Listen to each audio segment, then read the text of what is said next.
بسم الله الرحمن الرحيم. اللهم يا أول الأولين ويا آخر الآخرين ويا ذا القوة المتين ويا راحم المساكين ويا سلام سلمنا والمسلمين ويا سلام سلمنا والمسلمين.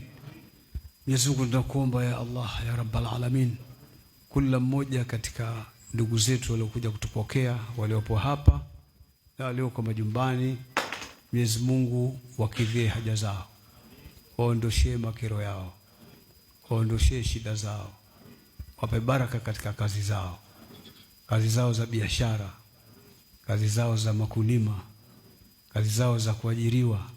Kila anayefanya jambo, Mwenyezi Mungu lifanye jambo liwe jepesi, waondoshie uzito katika mambo yao, lakini waondoshie dhiki katika mambo yao, ufanye kila jambo liwe jepesi kwao. Mwenyezi Mungu waruzuku riziki iliyokuwa ya halali, isiyokuwa na taabu katika kuitafuta, lakini isiyokuwa na shida katika kuitoa. Mwenyezi Mungu tunakuomba ya Rabbal Alamin, wahifadhi na kuwalinda kama ulivyohifadhi Qur'ani, kitabu chako kitukufu. Twakuomba ya Allah ya Rabbal Alamin, jambo muhimu na adimu, jambo la amani katika nchi yetu. Fanya amani iwe ni ya kudumu katika nchi yetu. Jalia baraka katika nchi yetu.